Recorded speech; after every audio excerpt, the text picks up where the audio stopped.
Shalom friend, we are in Parashat Beshalach. Beshalach is a Hebrew word that means when he sent, and this Torah portion is found from Exodus chapter 13 verse 17 up to 17 verse 16. It is a pivotal Torah portion filled with Jewish concepts regarding faith, divine providence, and the nature of the relationship between God and the Jewish people. It talks about the transition from slavery to freedom, the necessity of trust, the introduction of Shabbat, and the duty to remember history as outlined in this week's brief summary video. In this video, we are going to zoom into the concepts of faith, emunah, and trust, bitachon, in God. The events in Parashat Beshalach are a masterclass demonstration of faith, belief, known in Hebrew as emunah, and trust, confidence, known in Hebrew as bitachon, practiced by the children of Israel. First, let's look at the leap of faith that ushered in the miracle of the crossing of the Sea of Reeds. Some translations call it the Red Sea. This was an extremely tough physical and spiritual test in faith, emunah. Trapped between the Sea of Reeds and the Egyptian army, the children of Israel were terrified. Their very high faith, which had been enhanced by the plagues, was now being grossly challenged, and they were beginning to waver. They cried out to Moses, "Have you taken us away to die in the wilderness because there were no graves in Egypt? Why have you dealt this way with us to bring us out of Egypt?" Exodus 14 verse 11. My friends, this represents a crisis in emunah, a crisis in faith.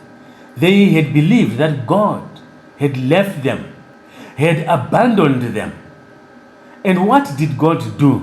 God gave a divine command. He instructed them to move forward, as we read in Exodus chapter 14 verse 15. Then Adonai said to Moses, "Why are you crying to me? Tell Bnei Israel to go forward." This was the call for a leap of faith. They must simply act.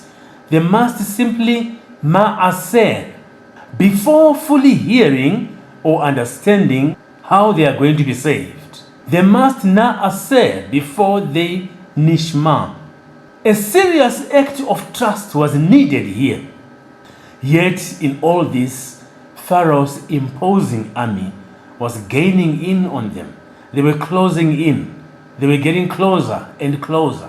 Why are you crying to me? Tell me to go forward.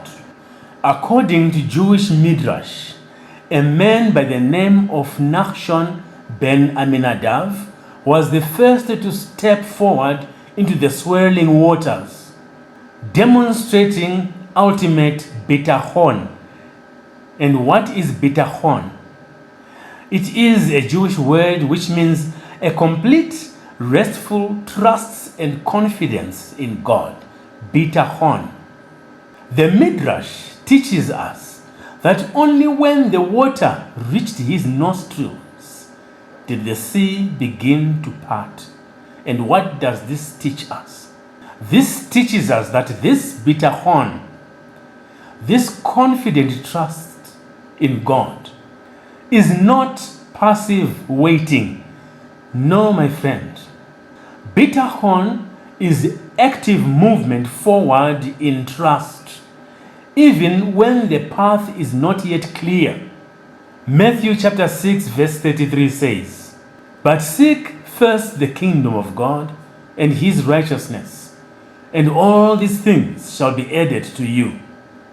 A rare and outstanding, confident trust in God. In the same Torah portion, right there at the sea, after the leap of faith, came another expression of faith, emunah. This was spontaneous. This was ecstatic. This was seen at the Song of Sea, Shirat Hayam. Exodus chapter 15 verse 1 to 18.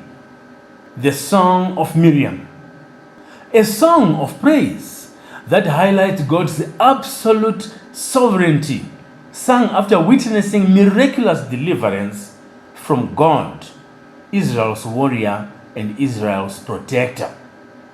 Miriam's leading the women with tambourines represents a proactive, joyful, and confident faith of the women who were already prepared to celebrate the victory before it was finalized. They already had the tambourines handy. Third, we see the trust, bitachon, in the daily sustenance. Immediately after the high morale in the singing, the story plunges the people into the harsh reality of the wilderness, testing them in a different, more mundane form of trust or bitachon.